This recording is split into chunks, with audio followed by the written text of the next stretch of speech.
अस्सलाम वालेकुम friends, welcome in foodie wellness kitchen. Friends, अगर आज की रेसिपी आपने ट्राई ना की तो ये तो कोई बात ना हुई। आज एक सीक्रेट रेसिपी आपके साथ शेयर करूंगी, इसलिए हर स्टेप को आपने फुल वॉच करना है ताकि मज़ेदार सी रेसिपी से फ़ायदा उठा सकें। बिस्मिल्लाहिर्रहमानिर्रहीम। यहाँ पर करेले लेंगे, करेलों को अच्छे तरीके से धोकर फिर इसकी करेंगे कटिंग। जो लोग कहते हैं करेले कड़वे बनते हैं, आज उनके सारे गिले शिकवे ख़त्म हो जाएंगे अगर हर स्टेप को फॉलो करेंगे। करेलों को धोने के बाद फ्रंट और बैक से इसकी कटिंग कर लेंगे और जो भी आपको साइज़ पसंद हो आपने उसी साइज़ के करेलों को कट कर लेना। यहाँ पर मैंने थोड़ी सी लंबाई रुक करेलों की कटिंग कर ली है, ठीक है। और फिर वो सीक्रेट आपके साथ मैं शेयर करूँगी जिससे करेले बिल्कुल कड़वे नहीं बनेंगे। पानी को कढ़ाई में उबाल आने देना, फिर उसमें हाफ चम्मच जो है नमक शामिल करके अच्छे तरीके से मिक्स कर देना है और इसमें कटिंग किए हुए करेले शामिल कर देंगे और इसको सिर्फ 1 मिनट के लिए आपने मीडियम फ्लेम पे बॉईल आने देना ताकि इसमें डस्ट करवाहट बिल्कुल ख़त्म हो जाए। इससे ज़्यादा आपने ओवर कुक नहीं करना।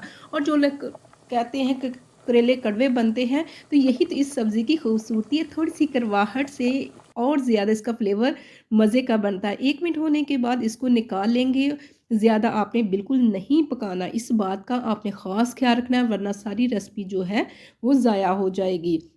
ये देखें 1 मिनट हो चुका है, इसको हम निकाल लेंगे किचन टॉवल पर।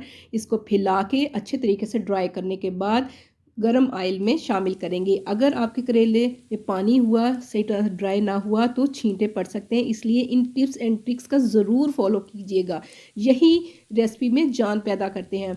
मीडियम फ्लेम पे हमने करेलों को अच्छे तरीके से फ्राई कर लेना है और जब इसका कलर गोल्डन हो जाएगा तो इसको निकाल लेंगे। ये देखें यहाँ पर माशाल्लाह से कलर बहुत ही ज़बरदस्त गोल्डन हो चुका है। तकरीबन 90% जो है हमारे करेले यहाँ पर पक चुके हैं। इसको निकाल लेंगे और अभी तक नए हैं तो जनाब चैनल को सब्सक्राइब कर दें, ठीक है।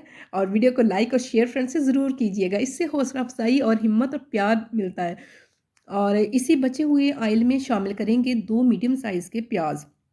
प्याज को हमने फ्राई करना है और जैसे ही थोड़े से सॉफ्ट हो जाएंगे तो इसमें शामिल करूँगी चिकन, बोनलेस चिकन शामिल कर रही हूँ, ठीक है। अगर आप मटन या बीफ बना रहे हैं तो उसको थोड़ा टाइम ज़्यादा लग सकता है। और यहाँ तकरीबन 1 से 2 मिनट हम भुनाई करेंगे। जैसे ही चिकन का कलर चेंज हो जाएगा और प्याज गोल्डन हो जाएंगे तो इसमें बाकी रेगुलर स्पाइसेस भी शामिल करेंगे। सबसे पहले हम इसमें शामिल करेंगे टमाटर। टमाटर को रफली सा चॉप कर लिया है और इसको भी बिल्कुल नरम होने तक इसकी बुनाई करेंगे। जितनी अच्छी बुनाई होगी फ्रेंड्स उतनी ही रेसिपी आपकी अच्छी बनेगी। स्पाइसेस में नमक, मिर्च, हल्दी, ज़ीरा और धनिया पाउडर 1-1 चम्मच शामिल करेंगे। बर्तन को अच्छे तरीके से साफ़ कीजिएगा, इससे खाने में भी बरकत होती है और कोई चीज़ वेस्ट भी नहीं होती। और मसालों की करेंगे बुनाई। बुनाई अगर आपने अच्छी कर ली तो इतनी मज़े की रेसिपी बनेगी कि सारे घर वाले क्या जो जो भी खाएगा वो आपकी तारीफ़ करेगा खाने की। इस तरह बुनाई की है 2 से 3 मिनट। अब इसको तकरीबन हाफ कप जो है वो इसमें पानी का शामिल करना है। पानी इसलिए शामिल करना है कि एक चिकन गल जाएगा, दूसरा जो हमने स्पाइसेस शामिल किए हैं उसका कच्चापन ख़त्म हो जाएगा और वो गले को नहीं लगेंगे, ठीक है ना। इन फिर ढक्कन देकर 2 से 3 मिनट इनको पकने देना है। जैसे ही चिकन भी गल जाएगा और घी ऊपर आ जाएगा, इसकी फिर से करेंगे बुनाई ताकि जो एक्स्ट्रा पानी है वो बिल्कुल ख़त्म हो जाए, ठीक है। इसमें इस रेसिपी में पानी बहुत कम यूज़ करना है। और बुनाई हो चुकी है, अब इसमें शामिल करेंगे जो फ्राई किए हुए करेले थे। और इतना मज़े का ये करेले गोश्त, करेले चिकन बनेगा कि बड़े तो खाएंगे, बच्चे भी फरमाइश करके आपसे बनवाएंगे। फिर से 2 से 3 मिनट मिक्सिंग करेंगे ताकि तमाम स्पाइसेस, चिकन का फ्लेवर जो है वो करेले के अंदर चला जाए और इस रेसिपी का टेस्ट और ज़्यादा अच्छा डेवलप हो सके।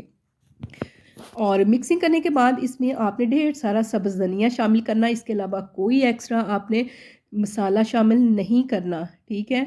और ये देखें माशाल्लाह अब बिल्कुल लो फ्लेम पे तकरीबन 2 से 4 मिनट दम दे देंगे, ठीक है। दम देने से फ्लेवर और ज़्यादा मज़े का इन्हेंस होता है और माशाल्लाह ज़बरदस्त इसकी फ़ाइनल लुक देखें, देखते ही मुंह में पानी आ रहा है।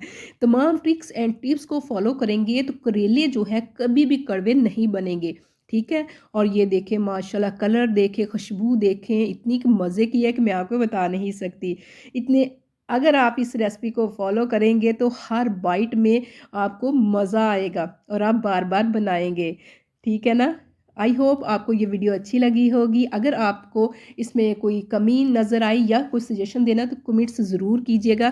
ठीक है? मुझे बहुत अच्छा लगता है जब आप फुल वीडियो वॉच करते हैं। Thank you for watching. अल्लाह हाफ़िज़। Stay with us and subscribe my channel. Thank you.